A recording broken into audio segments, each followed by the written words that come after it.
Good evening guys, welcome on my YouTube channel competitive पाठशाला।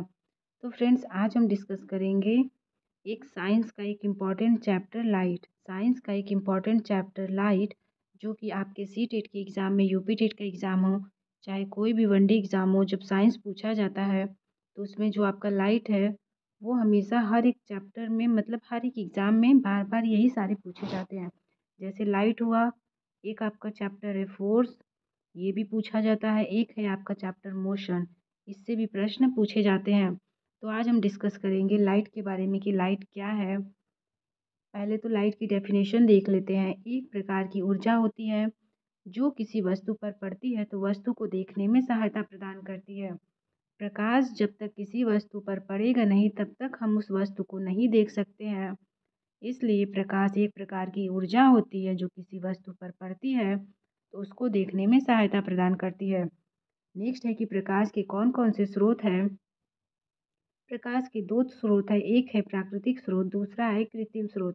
तो जो प्राकृतिक स्रोत हैं जैसे कि सूर्य हो गया, तारा हो गया, ऐसी जितनी भी वस्तुएं हैं जिनका स्वयं का प्रकाश है वो सभी प्राकृतिक स्रोत हैं। और जिनका स्वयं का प्रकाश, जैसे कि जलती हुई मोमबत्ती है, ये कृत्रिम है और जलता हुआ बल्ब भी जो है वो आपका कृत्रिम स्रोत है। ये सभी प्रकाश के स्रोत हैं, लेकिन कैसे हैं तो कृत्रिम स्रोत हैं। नेक्स्ट है कि प्रकाश के गुण कौन कौन से हैं। तो पहला है कि प्रकाश सीधी रेखा में चलती है। फिर है कि प्रकाश का जो है वो निर्वात में, जो प्रकाश की चाल होती है वो निर्वात में मैक्सिमम होती है। और वो कितनी होती है तो 3 × 10⁸ मीटर पर सेकेंड होती है। नेक्स्ट है कि निर्वात में प्रकाश की चाल का पता किसने लगाया, तो ये रोमर नामक वैज्ञानिक ने प्रकाश का पता लगाया था। और प्रकाश निर्वात में भी चल सकती है। निर्वात में प्रकाश की चाल मैक्सिमम होती है। और प्रकाश की चाल अगर आपसे जल में पूछे तो 2.25 × 10⁸ मीटर पर सेकेंड। यदि कांच में पूछे कि प्रकाश की चाल क्या है तो 2 × 10⁸ मीटर पर सेकेंड होती है। नेक्स्ट है कि प्रकाश की चाल जो है सघन माध्यम में कम तथा विरल माध्यम में अधिक होती है। प्रकाश एक विद्युत चुंबकीय तरंग है। प्रकाश कैसी है तो विद्युत चुंबकीय अनुप्रस्थ तरंग है। और विद्युत चुंबकीय अनुप्रस्थ तरंगों को चलने के लिए किसी भी माध्यम की आवश्यकता नहीं होती है। ये पॉइंट आप ध्यान रखिएगा। नेक्स्ट है कि प्रकाश की जो वेवलेंथ है, तरंगदैर्घ्य है, वो कितनी होती है तो वो 3900 एंगास्ट्रॉन्ग से 7800 एंगास्ट्रॉन्ग के बीच में होती है। 3900 एंगास्ट्रॉन्ग से कम वस्तुओं को भी हम नहीं देख सकते हैं। मतलब जिस वस्तु का प्रकाश, जैसे कि जब भी कोई रे है, जिस भी रे का प्रकाश 3900 एंगास्ट्रॉन्ग से कम रहेगा तो भी वस्तु को मानव नहीं देख पाएंगे। और यदि 7800 एंगास्ट्रॉन्ग से ज़्यादा भी होगा तो भी हम उस वस्तु के नहीं देख पाएंगे।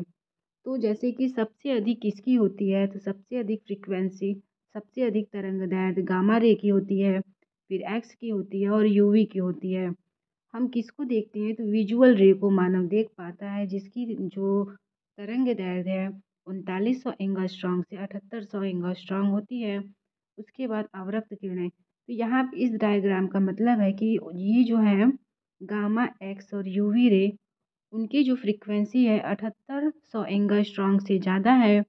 और अवरक्त और रेडियो तरंग की जो सॉरी फ्रेंड, जो गामा एक्स और यूवी हैं उनका जो तरंग दैर्ध्य है वो 7800 एंगस्ट्रॉन्ग से ज़्यादा है। जबकि अवरक्त और रेडियो तरंग जो हैं उनकी जो तरंग दैर्ध्य है वो 3900 एंगस्ट्रॉन्ग से कम है। नेक्स्ट है कि प्रकाश दोहरी प्रवृत्ति की होती है। अगर आपसे पूछे कि प्रकाश की प्रवृत्ति कैसी है, तो यह दोहरी प्रवृत्ति की होती है।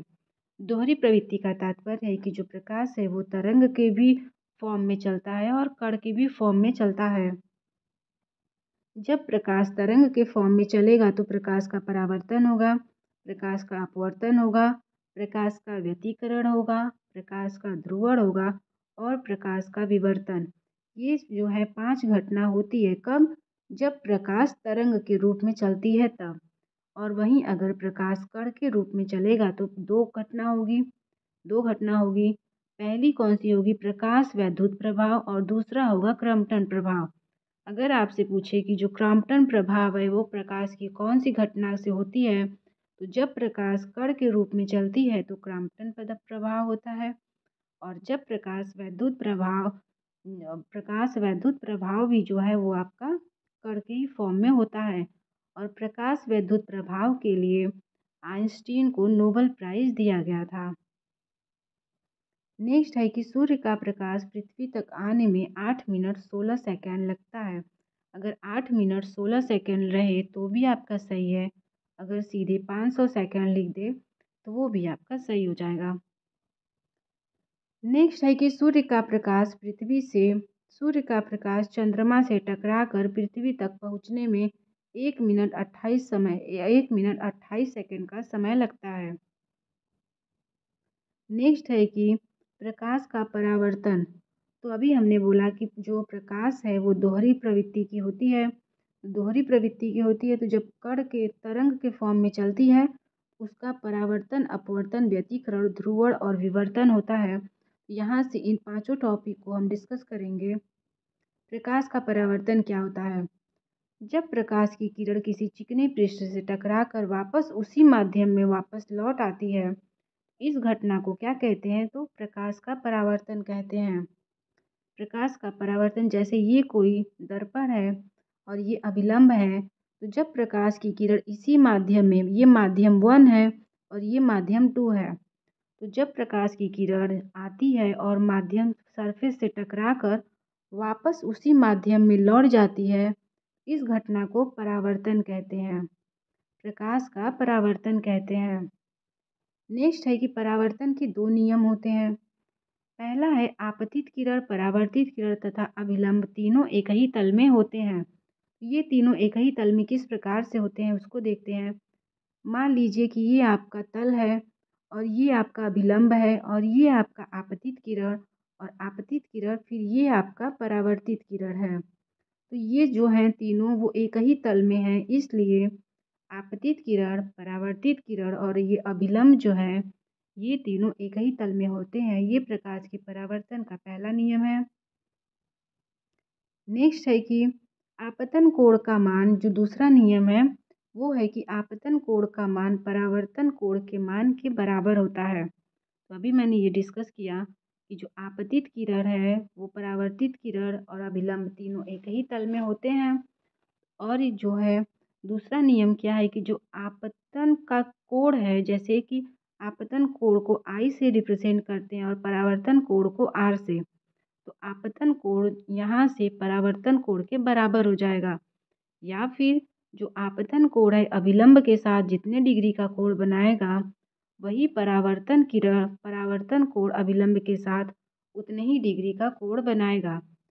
जैसे अगर आपतित किरण अभिलंब के साथ 30 डिग्री का कोण बनाती है, तो परावर्तित किरण भी अभिलंब के साथ 30 डिग्री का ही कोण बनाएगी। नेक्स्ट है कि आपतित किरण के द्वारा दर्पण के साथ बनाया गया कोण परावर्तित किरण के साथ दर्पण के साथ बनाए गए कोण के बराबर होता है। तो अभी हमने कहा जैसे ये कोण आई आर के बराबर होगा और ये वाला जो पोर्शन है इधर वाला वो आपका इधर वाले के बराबर होगा।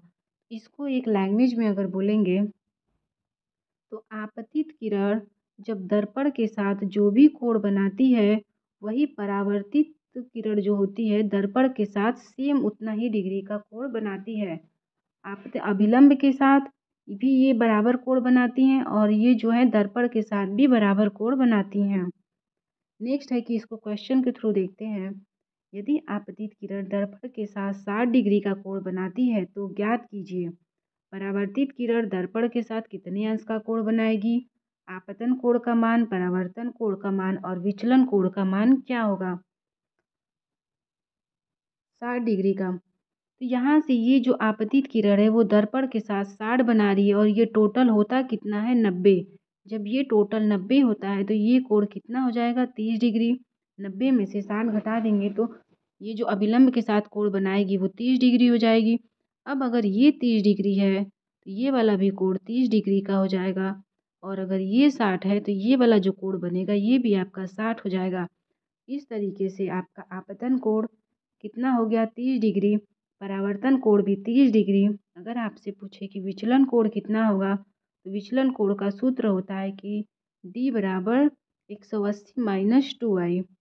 2i का मतलब i का मान हमने निकाला है कि 30 डिग्री है। तो यहाँ पे 30 दूना 60, 60 और 180 में से 60 घटाएंगे तो डिफ्रेक्शन यानी कि जो आपका विचलन कोण है वो 120 डिग्री हो जाएगा।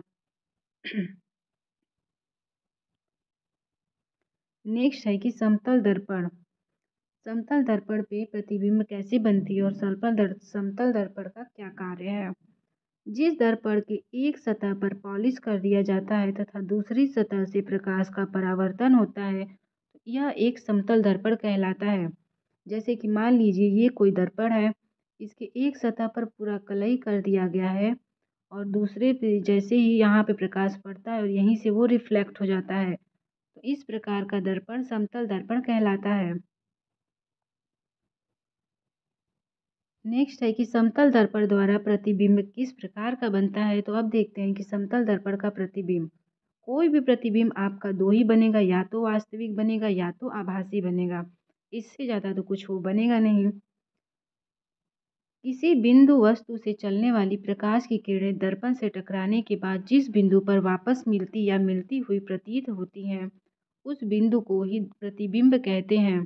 जैसे कि अगर ये आपका दर्पण है और यहाँ से प्रकाश चली और यहाँ से टकराने के बाद जब ये वापस आए या फिर वापस आती हुई प्रतीत हो, तो यहाँ पे जो प्रतिबिंब बनेगा उसी को ही प्रतिबिंब बोलते हैं।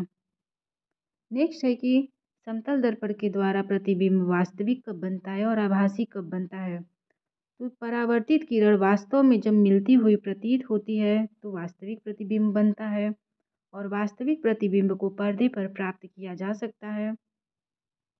यह